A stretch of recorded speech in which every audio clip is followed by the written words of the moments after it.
Perfecto, entonces buenas noches, tardes, días, dependiendo de cuando estén viendo este video. Vamos a hacer aquí un resumen de lo que fue la clase del 23 de julio relacionada a los temas de distancia, desplazamiento, velocidad, aceleración, vectores, para que pues lo podamos tener a la mano en el momento de estudiar. La idea es hacer un resumen de las diapositivas o de todo el tema que vimos ese día. Si hay alguna inquietud, algo adicional que surja cuando ustedes vean el video, por favor me pueden escribir, me pueden consultar en las siguientes clases para que no quede nada como tal suelto o sin resolver. ¿Listo? Entonces vamos a empezar, chicos. Primero, tenemos estos siguientes conceptos a manera de repaso de la clase del lunes. Estos conceptos son los de posición y distancia, que pueden estar un poco relacionados, el desplazamiento, la velocidad y la aceleración. ¿Cuál es cada uno de ellos? Entonces, primero, ¿qué es la posición? La posición va a hacer referencia a un punto en el plano en donde nosotros estemos ubicados. Puede ser un punto A, puede ser un punto B. Esa es una posición. Lo único que nos dice es nosotros en dónde podemos estar ubicados en el espacio. Cuando nosotros ya tenemos una distancia, eso puede ser como tal toda la longitud que existe entre los dos puntos, es decir, entre las dos posiciones, inicial o final que nosotros tenemos, y esta distancia tiene en cuenta toda la distancia que se recorre, es decir, curvas, subidas, bajadas, todo eso es la distancia. Si nosotros hablamos de un concepto diferente que es el desplazamiento nos indica únicamente la distancia que existe entre el punto inicial y final trazando una línea recta. Ustedes lo pueden ver aquí en colores, la línea en amarillo es una línea recta que corresponde al desplazamiento, que está en amarillo también, y la distancia, como es un trayecto en azulito, es un trayecto completo, aquí también lo estoy dibujando, lo estoy encerrando en azul. ¿Listo? Para que lo tengamos en cuenta, son diferentes en ese sentido. La distancia es total, el desplazamiento solo es del final al inicial. Ahora, ¿qué es la velocidad? La velocidad es como tal el cambio que nosotros tenemos en la posición, es decir, esto ya va a vincular a la distancia y al desplazamiento. Es el cambio en la posición. Recuerden que la posición es un punto en el espacio. Y tenemos también el concepto de aceleración, que es el cambio en la velocidad. Estos dos cambios en que están representados, tienen que estar representados obviamente en algo para que tengan un sentido mucho más fácil de entender. ¿Qué quiere decir? En la velocidad tenemos un cambio en el tiempo y en la aceleración un cambio en el tiempo. Lo que cambia es que la velocidad es un cambio en la posición y la aceleración es un cambio en la velocidad. ¿Listo? Estas son las dos fórmulas principales, pero a medida que vayamos avanzando en el curso vamos a ir viendo unas fórmulas más puntuales de cada uno de los dos casos, velocidad y aceleración. ¿Listo? Aquí les mostraba una gráfica en donde ustedes podían relacionar la posición y la velocidad. La gráfica que está aquí, por ejemplo, indica en el intervalo de 0 a 2 segundos, yo me estoy moviendo de esta manera. Al yo moverme, estoy haciéndolo con una velocidad. Y lo que les quería ejemplificar en este caso era que cuando nosotros teníamos este cambio en la velocidad, se iba a ver representado en el gráfico de velocidad de esta manera, porque obviamente va a ser una velocidad constante, es lo que nos muestra aquí, se movió constantemente hasta 2, no sé, puede ser centímetros, metros. Después él dejó de moverse, por eso está una línea recta. Y aquí en la gráfica se veía que no había velocidad, velocidad cero. ¿Listo? Eso es lo que quería como ejemplificar de manera gráfica para que lo tuviéramos en cuenta, cómo se relaciona la velocidad con la posición de manera gráfica. Ahora, ¿qué tenemos aquí? Tenemos dos conceptos importantes que es importante, que bueno, valga la redundancia, dos conceptos que es importante aclararlos, que están relacionados con la velocidad, pero que no son lo mismo. El primero es la velocidad promedio y el segundo es la rapidez promedio. ¿En qué se diferencian estos dos? Que la velocidad promedio se calcula con el desplazamiento, es decir, como les mostraba acá arriba, la posición inicial a la final en una línea recta. Eso es el de la velocidad promedio. Y la rapidez promedio si tiene en cuenta toda la distancia, es decir, aquí nosotros sí necesitamos saber, por ejemplo, volviendo al caso de arriba, cuál es el tramo azul, qué tan largo es este tramo azul, para que nosotros podamos saber la rapidez promedio. ¿Listo? Entonces aquí esto es una diferencia importante y viene desde el concepto de distancia y desplazamiento, para que lo tengamos en cuenta. Ahora sí, vamos a revisar el ejercicio que tenemos, que desarrollamos en clase. Este ejercicio vamos a leerlo desde el comienzo y a desarrollar cada uno de los puntos. Entonces, ¿qué nos dice? Primero nos dice que tú estás manejando una camioneta en línea recta, conduces durante 8.4 kilómetros en línea recta a 70 kilómetros por hora. ¿Listo? Al final de este recorrido, la camioneta se queda sin gasolina, por lo que se detiene. Caminas durante 30 minutos hacia la gasolinera más cercana a 2 kilómetros. Y ahí ya tenemos el primer inciso, que es el A. Pero antes de hacer el inciso A, nosotros qué vamos a hacer, y recuerden esto en todos los ejercicios de física, lo que primero tenemos que hacer es extraer la información para poder ver cómo lo vamos a atacar, cómo lo vamos a desarrollar. Entonces primero nos dice que estuvo manejando una camioneta en línea recta. Esta camioneta vamos a moverlo, voy a rayar sobre lo que hicimos en clase con color azul. Aquí se hizo un trayecto de A hasta B. Este trayecto fue de 8.4 kilómetros. ¿Listo? Y fue una velocidad de 70 kilómetros por hora. Aquí conocemos un X que sería la posición y un B que sería la velocidad. Eso es lo que tenemos del primer punto. Ahora veamos de B a C, qué ocurre porque hay un segundo trayecto en donde te quedaste sin gasolina. Es decir, este trayecto te quedaste sin gasolina. Y lo que tienes que ver aquí es la información que nos dan. Nos dan dos informaciones en este trayecto. Permítanme aquí, el tiempo, que son 30 minutos, y nos dice que una distancia de 2 kilómetros. Es decir, aquí también tenemos dos datos, igual que en el primer caso, pero si los comparamos, ¿qué tenemos aquí? En el primer caso tenemos velocidad y posición, nos haría falta un tiempo. Y en el segundo caso tenemos tiempo y posición, pero nos hace falta una velocidad. ¿Listo? Entonces vamos ahora a resolverlo. ¿Cómo se resolvió ese primer punto? En ese primer punto, nosotros decíamos que para A, nos dicen cuál es el desplazamiento desde el inicio del viaje. Recordemos que el desplazamiento es la distancia total. ¿Listo? Entonces, cuando nosotros tenemos que hay que evaluar la distancia total, tenemos es que ver cuáles son los dos tramos que estamos evaluando y sumarlos. En este caso, pues muy sencillo. Este es el 8.4 y los 2 kilómetros y eso nos da una respuesta de 10 kilómetros. Ese es el desplazamiento, es decir, la distancia total y ya tenemos el inciso A resuelto. Vamos con el B. El B nos dice que cuál es el intervalo del recorrido desde el inicio hasta llegar a la gasolinera.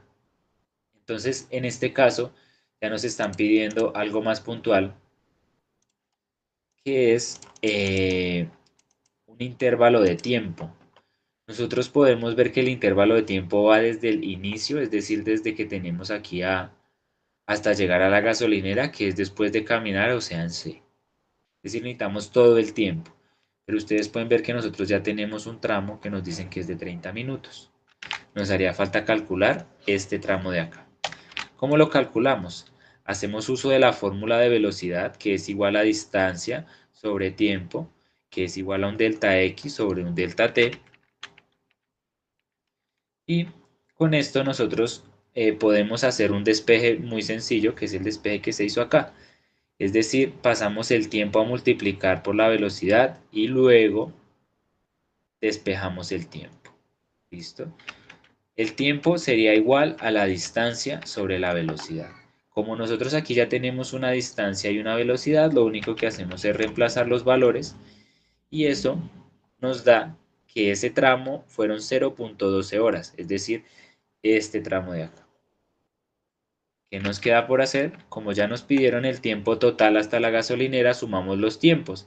El 0.12 que acabamos de hallar, más el 0.5, que es igual a estos 30 minutos, y eso nos da 0.62 horas. Esta es la respuesta del enunciado B. Entonces aquí tenemos el enunciado A y ya vamos con B. Vamos con el siguiente. ¿Qué nos dicen en C? En C nos están preguntando cuál es la velocidad promedio desde el inicio del recorrido hasta llegar a la gasolinera. En este caso, como nosotros nos están pidiendo velocidad promedio, recuerden que velocidad promedio hace referencia a la velocidad, aquí volviendo a la velocidad que tiene en cuenta el desplazamiento, es decir, punto final menos punto inicial. Nosotros solo necesitamos saber la información desde C hasta A. ¿Ya la tenemos? Sí, la acabamos de hallar en el numeral A y B. Entonces, la A de hecho es la total y la B es la total, es decir, el tiempo total en B y la distancia total en B. Con eso nosotros haciendo uso de la fórmula de velocidad ya podemos ver aquí eh, que, que ya tenemos nuestra respuesta básicamente. Reemplazamos los datos del numeral A y ponemos los datos del numeral B para el tiempo y aquí nos va a dar que la velocidad promedio es igual a 16.8 kilómetros por hora. Entonces, esa sería nuestra respuesta de C. Y ya por último, que en este enunciado me parece muy importante esto, ya es un poco más extenso porque nos agregan información. ¿Cómo nos agregan información? Vamos a leerlo. El D nos dice, al llegar a la gasolinera, compras el combustible necesario, por lo que debes regresar a tu camioneta para continuar el viaje. El tiempo que tardas en volver es de 45 minutos. ¿Cuál es la rapidez promedio desde el inicio del recorrido hasta que estás listo para partir de nuevo? Cuando a ustedes siempre les den información nueva, tratemos de extraerla también nuevamente. Entonces aquí que nos están diciendo que ahora tenemos un nuevo punto y voy a dibujar esto otra vez para que sea un poco más claro. Nosotros antes teníamos un punto A que íbamos hasta B, se acabó la gasolina, caminamos a C. Ahora tenemos que devolvernos de C a D. Bueno, de C a un nuevo punto, no sé cuál punto.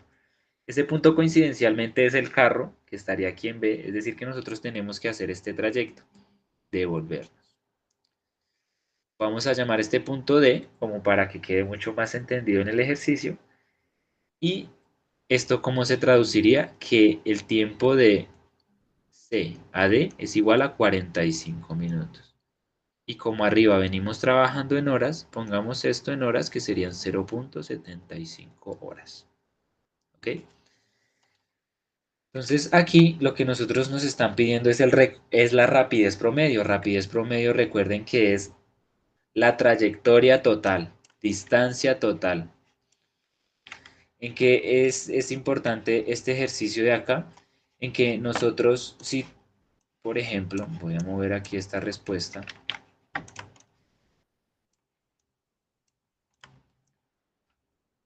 Si nosotros vamos a hacer aquí la rapidez promedio, nosotros necesitamos este tramo más este tramo de regreso.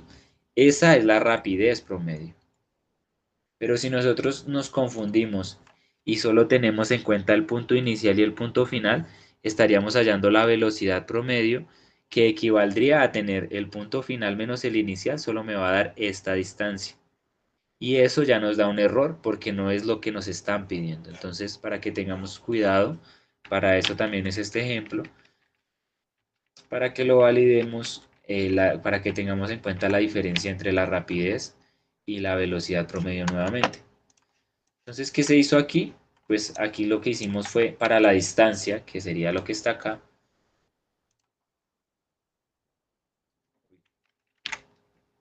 Para la distancia, que es lo que está acá, se hizo la suma de todas las distancias y para el tiempo se hizo la suma de todos los tiempos.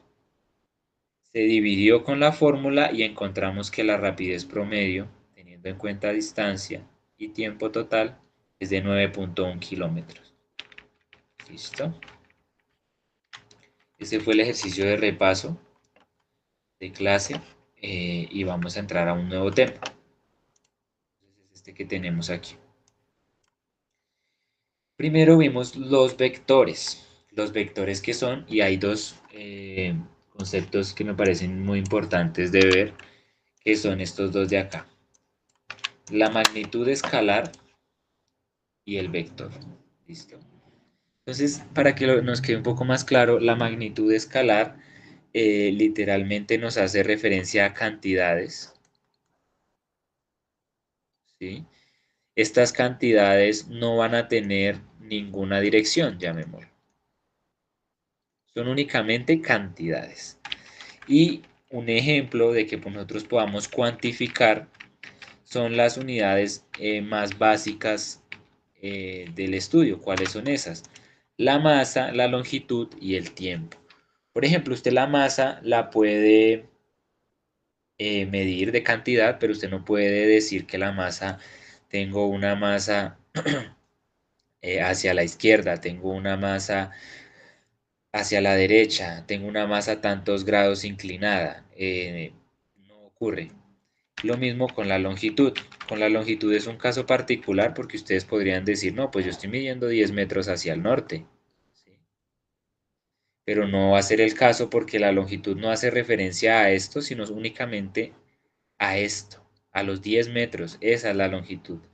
Esa sería la magnitud escalar en este caso. La longitud. Eso que ya tenemos como diciéndole hacia el norte, ya podría entenderse de otra manera y ya les explico cómo. Y el tiempo, obviamente tenemos el tiempo en magnitud escalar, porque igualmente que en la masa tú no le vas a dar una dirección al tiempo. El tiempo siempre corre hacia adelante, llamémoslo, pero el tiempo no se va a correr hacia la derecha, hacia la izquierda, tantos grados hacia el norte, tantos grados hacia el oeste. El tiempo es una cantidad escalar. ¿Listo? Ahora, relacionándolo con el concepto de vector, el vector ya tiene unas características que lo hacen vector. ¿Cuáles son esas características? La orientación, la dirección y el sentido. ¿Qué es cada una de ellas? La orientación ya está más relacionada a que nosotros le podemos dar un espacio, un lugar en el espacio, es decir, en este caso un lugar en el plano cartesiano. Es decir, la orientación es poner los puntos aquí en el plano, nosotros ya lo estamos orientando de cierta manera y diciendo en qué parte del espacio va a estar. Al limitarlo en esta manera, no es como que pueda estar aquí también o pueda estar acá también, ¿sí? Eso es, lo estamos orientando, ya le estamos dando ahí una orientación, llamémoslo, para que quede un poco redundante, pero es eso. Eh, ¿Qué ocurre luego? La dirección. La dirección ya no la está dando la unión de dos puntos. Es decir, cuando yo uní A y B, ya tengo una dirección que podría entenderse como toda esta línea en azul que estoy dibujando, porque la dirección va a ser la misma para todos, suponiendo que esto es recto. Y nos falta un sentido. Ese sentido nos lo da, digámoslo, como la dirección de la flechita, porque podemos tener, digamos, este puede ser un sentido, pero si yo tengo un vector diferente, voy a tener es apuntando hacia abajo. Eso es lo que le da el sentido, hacia dónde me apunta la flecha, que no se le dice flecha, sino es un vector, literalmente. ¿Cuáles son los ejemplos de los vectores? El desplazamiento, que ya lo vimos arriba, la velocidad, la aceleración y la fuerza. Y aquí está la diferencia que les quería ilustrar con la longitud, porque la longitud es medir los 10 metros, pero el desplazamiento ya me dice hacia dónde van estos 10 metros, por ejemplo, en lo que vimos ahorita. Entonces esa es la diferencia de que el desplazamiento sea un vector y la longitud sea una magnitud escalar. ¿Listo?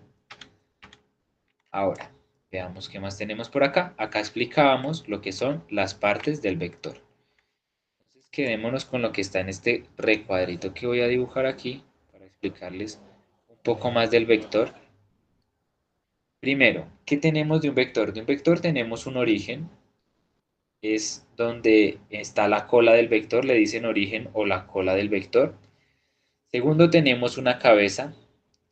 Esta cabeza es donde está la punta de la flecha y es donde está el sentido, que es una de las características que ya les expliqué.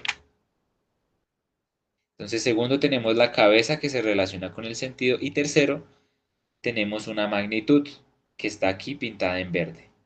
Esta magnitud hace referencia a qué tan grande o qué tan pequeño es el vector y magnitud literalmente está relacionada con la magnitud escalar que está aquí arriba. Es lo mismo.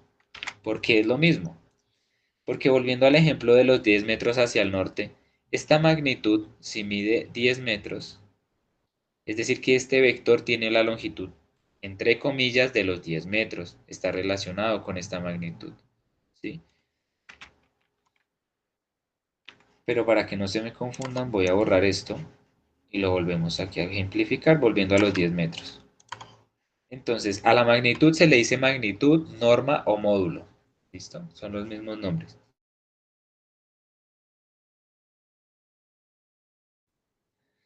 Ahora, volviendo al ejemplo de que, por ejemplo, L1 eran los 10 metros.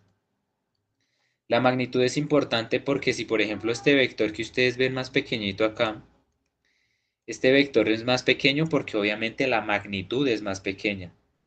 Entonces, esta magnitud que hay aquí es mucho más pequeña y aquí le vamos a poner el ejemplo de que L2 es igual a, qué sé yo, 6 metros.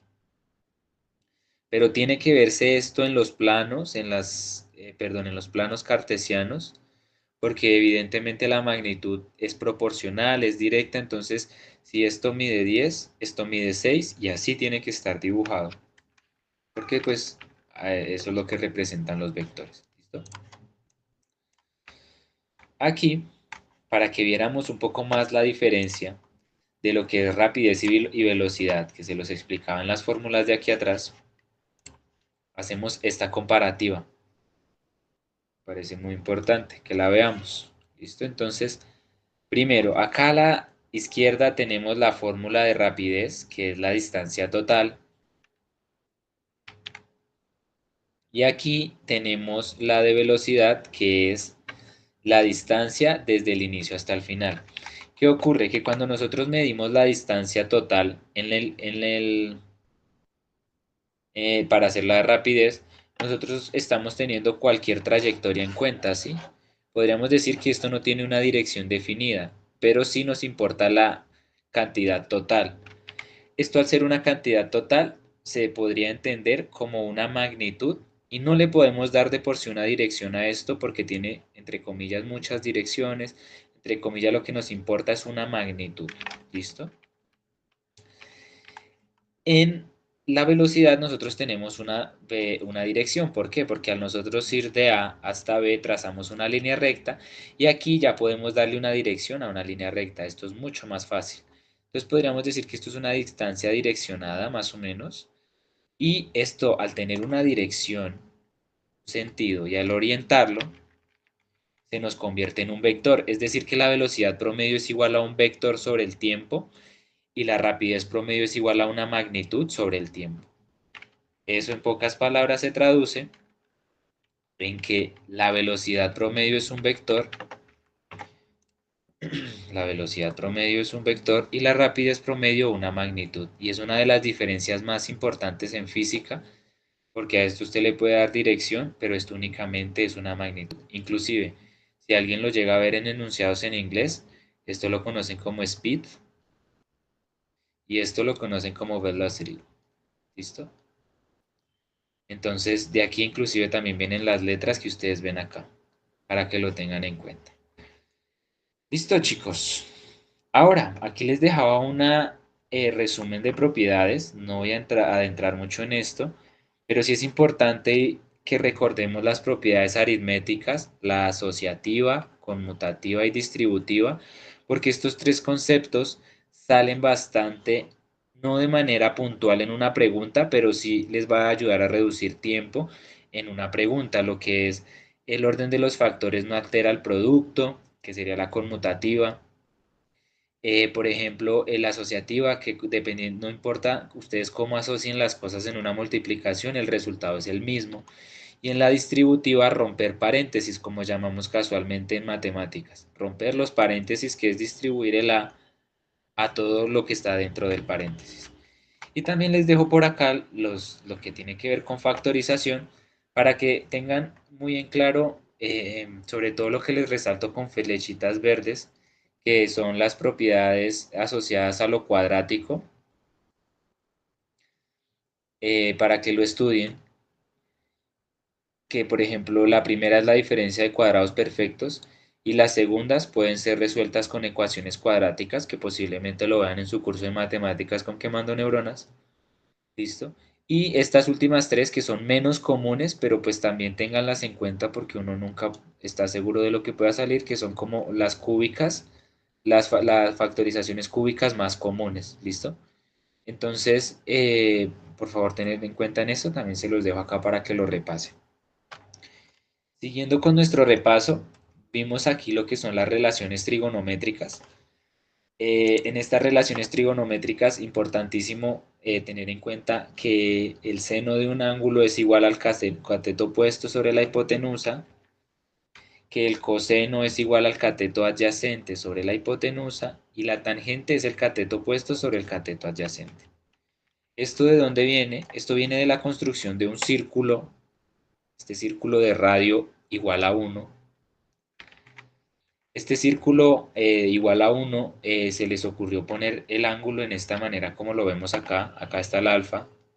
Y después nombraron todos los ángulos, todos los lados, perdón. Al que hacía parte del radio le decían la hipotenusa y los demás eran los catetos. Solo que el que está al lado del ángulo, junto con la hipotenusa, es el adyacente y el otro, como está literalmente opuesto al ángulo, le dicen el opuesto. De ahí viene cateto adyacente y cateto opuesto. Adyacente quiere decir como contiguo, como que está al lado. Por eso lo tenemos de esta manera. Y de aquí salen las relaciones trigonométricas, porque ellos al darle un giro a este radio, a esa línea, dándole vueltas, empezaron a darse cuenta que al dividir esto que yo les mostré acá de cateto opuesto sobre cateto adyacente, se obtenían olas, pues llamémoslo ondas, todo esto. Comportamientos súper extraños que nos permiten resolver muchas cosas. Entonces, son muy útiles y por eso las tenemos en cuenta, las relaciones trigonométricas. ¿Por qué trigonométricas? Tengan en cuenta que todo lo trigonométrico se relaciona a triángulos. Y trigonométrico, pues porque aquí ellos formaron un triángulo. Y eso es lo que ocurre siempre. ¿Listo?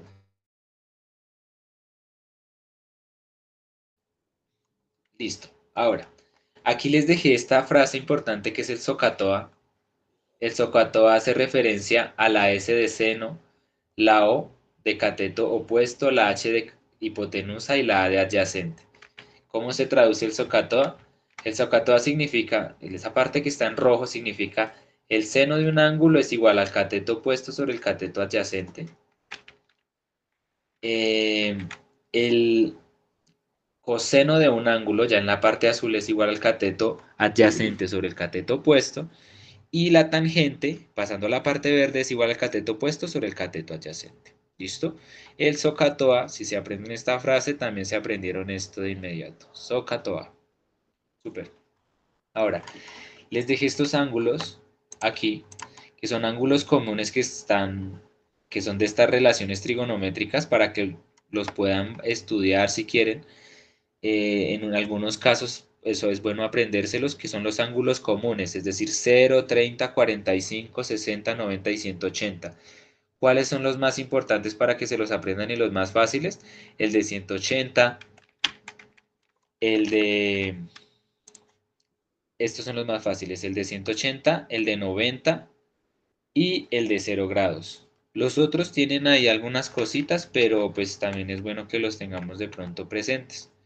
Pero los que más salen y los más importantes podría ser 0, 90 y 80. ¿Listo? Y los más fáciles de aprender.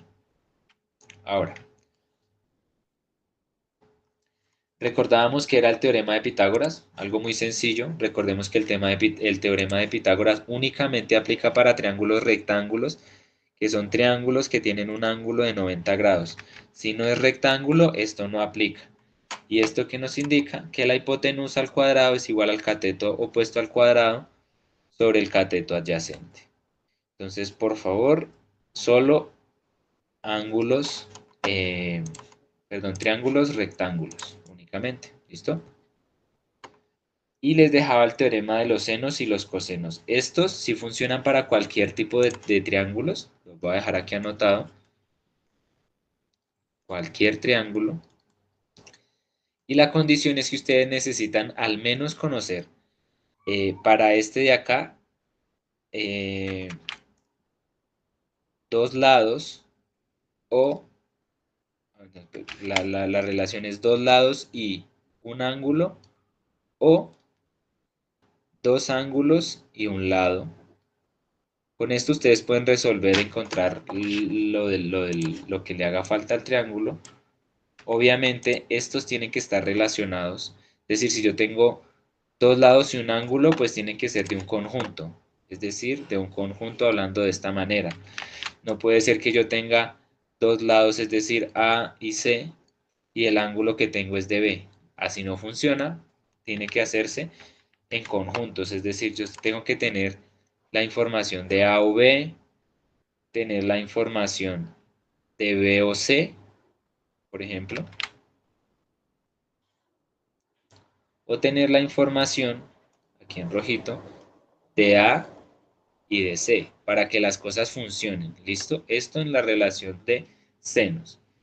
Y aquí en los cosenos, igualmente aplican estas reglas. Cualquier triángulo, cualquier... necesitamos conocer al menos dos lados un ángulo o dos ángulos un lado. Pero espérenme, creo que aquí no me aplica una. Exactamente, aquí no me aplica esta, no, esta de aquí. ¿O sí? Aquí no me aplica esta condición. Únicamente me sirve para cuando yo conozca dos lados y un ángulo. ¿Cuáles lados y cuáles ángulos? Voy a copiar esto de aquí. Yo únicamente puedo saber los dos lados y dos ángulos, perdón, y el ángulo de lo que está formándose. Es decir, solo puedo conocer este lado y este lado que me formen este ángulo. Solo puedo conocer este lado y este lado que me formen este ángulo. Y solo debo conocer este lado y este lado que me formen este ángulo. Si esa condición no se cumple, no pueden usar el teorema de los cosenos. ¿Listo? Eso no les mencioné en la clase, se los dejo aquí de adicional para que lo repasen. Súper. Ahora, operaciones con vectores.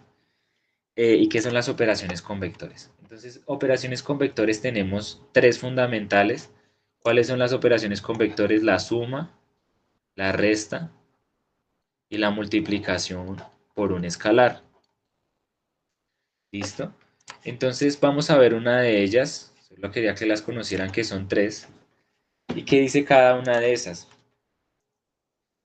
Primero vamos a mencionar aquí como tal el vector dibujado, que fue lo que hice en esta primera gráfica. Yo ejemplificaba los puntos A11, 1, que sería este punto de acá,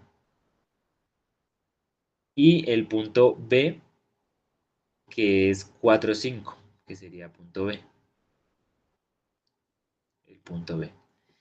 Estos aquí están representados como puntos, pero recuerden que si yo les hubiera agregado aquí una flecha, se vuelven vectores, es decir, yo los hubiera tenido que dibujar como líneas. No se les olvide eso importante. Aquí están como puntos, por eso no tienen como tal una flechita encima. Sin embargo, aquí yo ya hacía una analogía con el vector C. El vector C yo sí le dibujé un tramo, que me faltó dibujarle el tramo hasta el origen. Este vector C ya tiene una flechita acá, que es la notación de vector, y pues obviamente ya lo dibujamos como un vector. Ahora, segundo ejemplo, vemos lo que es la suma de vectores. Importantísimo, la suma de vectores es únicamente sumar las componentes, es decir, las x con las x y las y con las y, no es más. Es decir, que para este ejemplo particular que yo les daba, nosotros lo que hicimos fue tomar las componentes de a y sumarlas, es decir, xa, que es 1, ustedes lo pueden ver acá, xb, que es 5, es decir, lo sumamos acá, y ahora hacíamos lo mismo con las y's.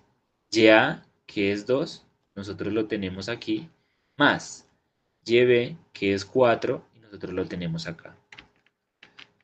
Al hacer esas sumas por componentes, nosotros aseguramos que el vector está bien sumado y nos dio este resultado, 6, 6. Si nosotros los dibujábamos, que fue lo que hicimos en esa clase, nosotros teníamos inicialmente esto, vamos a volverlo a dibujar para que no haya confusión.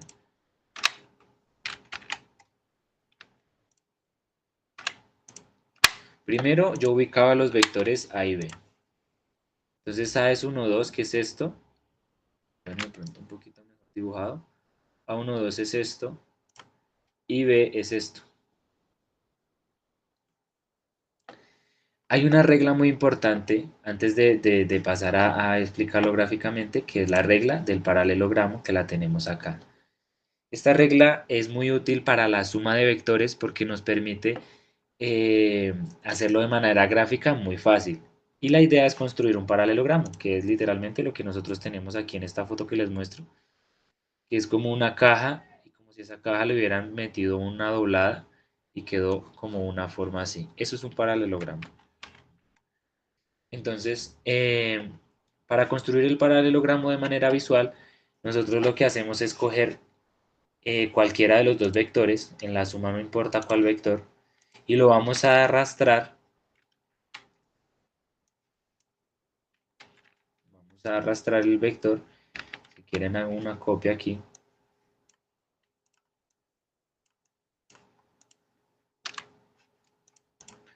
Y yo voy a coger el vector A, voy a acercarme aquí para que lo veamos mejor. Voy a arrastrarlo en dirección del vector B, es decir, hasta aquí. Entonces, al hacer este movimiento, nosotros podríamos decir que ya tenemos una respuesta. Estamos construyendo un paralelogramo, lo voy a hacer también aquí con B. Este B que tenemos aquí, a ver que se corre esto. Este B que tenemos aquí, inicialmente, no hagas eso. Este que tenemos aquí inicialmente, yo lo voy a correr en dirección de A, es decir, hacer este movimiento en dirección de A. Fíjense que la colita del vector, que es lo que estoy apuntando aquí con el mouse, va a dirigirse en dirección hacia A, es lo que va a seguir a A. Y aquí nosotros ya vamos a construir ese paralelogramo. Este es el paralelogramo. Chin, chin. Este es el paralelogramo que estamos construyendo. ¿Sí? Este es el paralelogramo que estamos construyendo. Y si ustedes trazan una línea desde el origen hasta el extremo, hasta el otro extremo, este extremo equivale a A más B, que en este caso es C. Y esa es una de las maneras de resolverlo de manera gráfica con la ley del paralelogramo. Si ustedes se dan cuenta, si esto está bien dibujado con regla, obviamente ahí me excusan porque no tengo esa facilidad, pero esto aquí más o menos está en 6, esto aquí más o menos está en 6, es decir que el vector C está en 6, 6, que es la respuesta que nos dio aquí abajo. ¿Listo? Entonces tiene que dar el mismo resultado visual y gráfico, aquí lo podemos comprobar y para eso nos ayuda mucho la ley del paralelogramo. Súper. Ahora veamos la resta. ¿Qué nos dice la resta? Entonces este ejemplo también volvámoslo a hacer desde el comienzo para que lo puedan ver de manera visual. En la resta vamos a hacer lo mismo que en la suma, que es sumar que es únicamente operar los componentes de cada uno, muy fácil.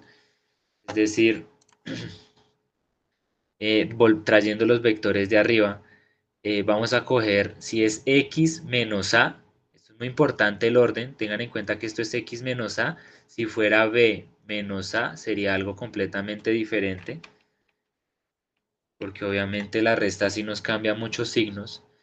Entonces aquí en a menos b lo que nosotros hacemos es componentes. El componente de a, que es xa, que sería este xa, que sería 1, menos las componentes de b, que sería el xb que estamos viendo aquí, que sería 5.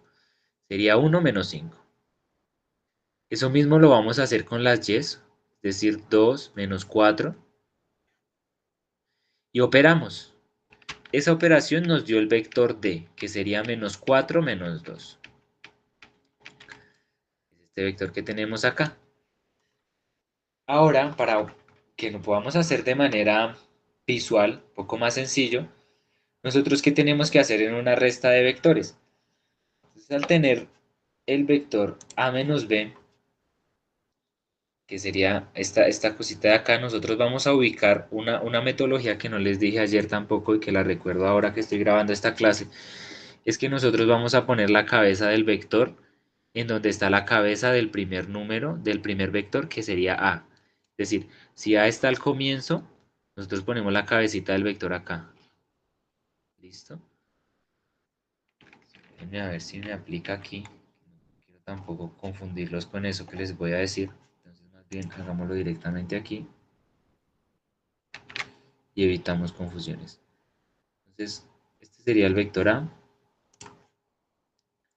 Aquí estoy trazando el B. Y para nosotros poder tener este punto que es menos 4 menos 2, que es de aquí, este es el punto menos 4 menos 2, de manera gráfica, ¿cómo se haría? Entonces, nosotros utilizamos el A, siempre se va a quedar igual para que recordemos lo que hicimos ayer. El A, como está aquí adelante, este A no va a tener ninguna modificación. Este A va a permanecer igual. Este A no lo vamos a mover de manera gráfica. El que vamos a mover de manera gráfica es el B. ¿Y cómo lo vamos a mover? Lo que vamos a hacer es juntar la cabeza, que sería esta, con la cabeza del vector A, que sería esto. ¿Listo? Al nosotros hacer esto ya estamos haciendo A menos B, que el que está B es el que está negativo. Pero entonces aquí, al hacer esto, y es algo que es muy importante que lo tengamos en cuenta, lo voy a dibujar acá y no lo expliqué ayer, nosotros teníamos en principio una que estaba apuntando así, ¿no? Este era A. Digo, perdón, este era B.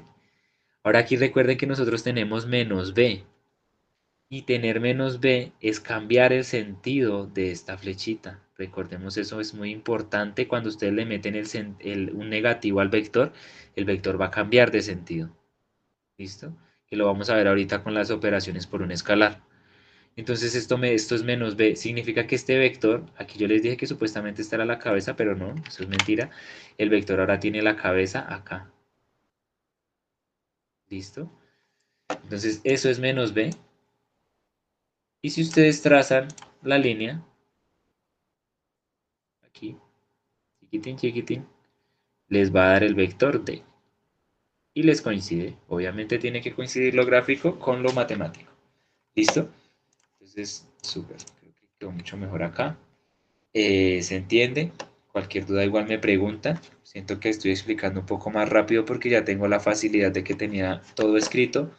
Pero pues cualquier cosa me pueden preguntar si hay algo que se me escapó o hay algo que lo dije muy rápido y no se entendió. Listo. Por último, la multiplicación por un escalar. En la multiplicación por un escalar, eh, nosotros lo que hacemos es lo siguiente. Aquí no vamos a tener multiplicación entre vectores, es decir, yo no voy a hacer b por v. Esto es posible, esto es matemáticamente cierto, pero la multiplicación entre vectores es un tema universitario, es un tema que se sale del alcance de este curso.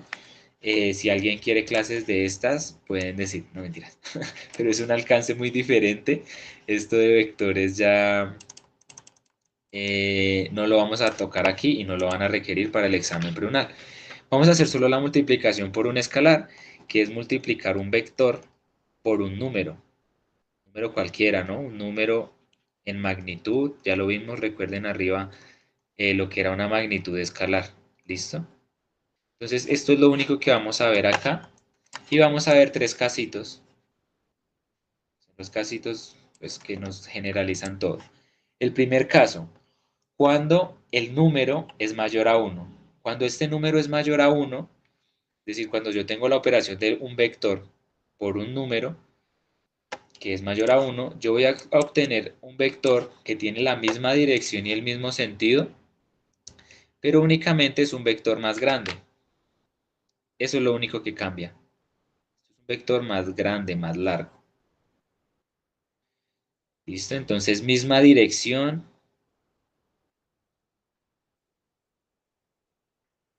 mismo sentido y mayor magnitud. ¿Listo?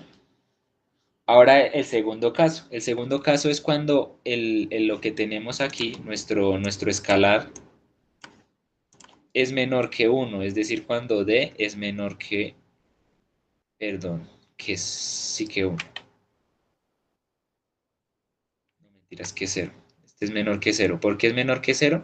Básicamente, cuando D es negativo.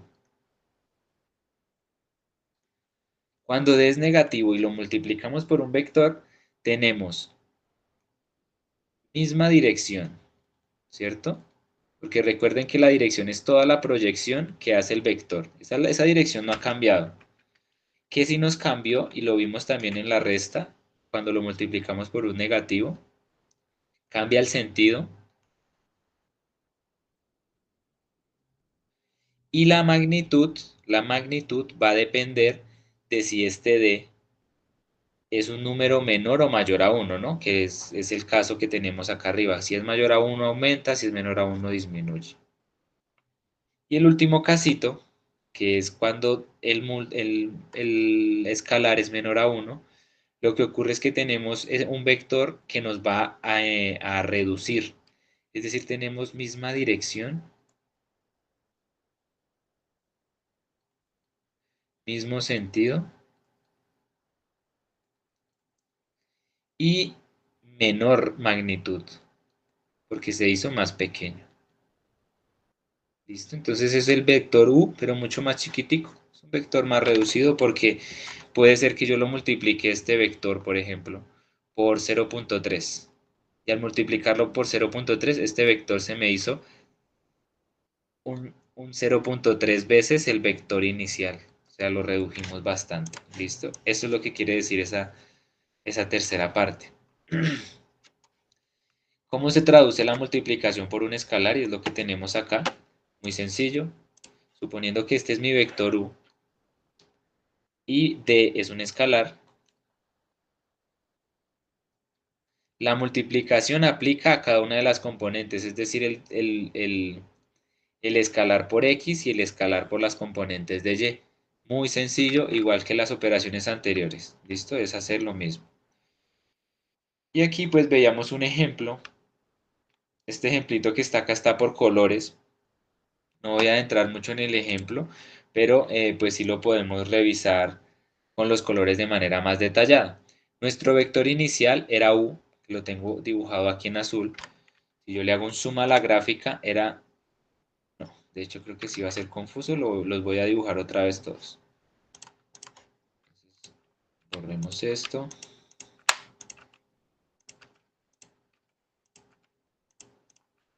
Listo. Entonces comenzamos con u. U es el vector 1, 3. Entonces, 1, 3.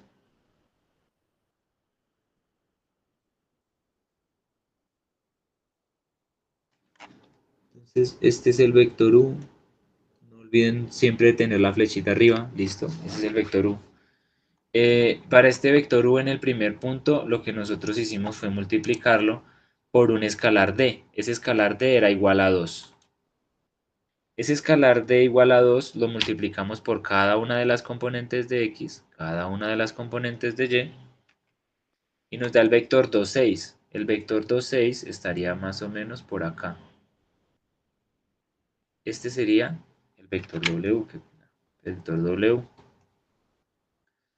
Es decir, que nosotros trazamos una línea recta y este vector va a pasar por u. Pero como es el primer caso que vimos acá, significa que es un número que es mayor a 1. Efectivamente, en este caso mayor a 1 significa que este d es 2, por ejemplo, cumple perfectamente. Lo que ocurrió fue que el vector se hizo más grande. Misma dirección, mismo sentido, pero mayor magnitud. Y aquí lo podemos ver. El vector está igualmente dirigido. O simulemos que esto es recto, va hacia el mismo lado.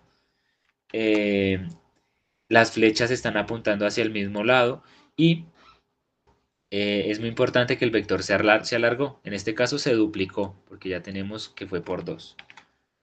Siguiente caso. El siguiente caso es cuando lo multiplicamos por un negativo. Al multiplicarlo por un negativo, con todas sus componentes nos va a dar el vector menos 1, menos 3, que sería menos 1, menos 3, pongámoslo rosado. Menos 1, menos 3 me da por acá, es decir, el vector va a ser esto. Es decir, la flecha va a estar apuntando hacia abajo. Este es el vector v. ¿Qué ocurrió en este caso? Si vemos el segundo caso, nos dice que hubo misma dirección, cambia el sentido. Si ustedes lo ven, efectivamente, si esto simulamos que es recto, hay misma dirección, pero cambia el sentido porque antes estaba apuntando arriba a la derecha y ahora está apuntando abajo a la izquierda. ¿Listo? Entonces esa es la diferencia y ese es el segundo caso que estamos viendo. Y para terminar, tenemos aquí este casito. Decimos que nuestro escalar va a ser 0.5, que es nuestro tercer caso, que es cuando d es menor a 1. ¿Listo? Cuando es menor a 1, entonces hacemos ese ejemplo de 0.5 y lo mismo, al multiplicar todas las componentes nos dio este vector, el vector que en x de z tiene 0,5 y en y de z tiene 1,5. Dibujémoslo acá. 0,5 en x y 1,5 en y nos da un punto por acá. Este puntico sería el vector z cuando lo dibujemos. Este vector z tiene misma dirección, mismo sentido, pero es mucho más pequeño que el vector original que es u. Si ustedes lo ven acá, misma dirección, mismo sentido, menor tamaño. Y eso es lo que se ve visualmente. Y es lo que les quería dar a entender en este caso. ¿Listo? Es lo que ocurre en estos tres casitos. ¿Listo? Entonces, nada chicos, pues esta es como el resumen de la clase de lo que vimos ayer. Fue un poco más rápido de lo que se dio la clase. Pero igual, cualquier inquietud me pueden consultar, ¿listo? Entonces, pues les agradezco mucho a ver esta clase. Les voy a compartir este PDF con las nuevas notas que se hicieron y ya lo pueden encontrar en un momento, ¿listo? Mil gracias, chicos.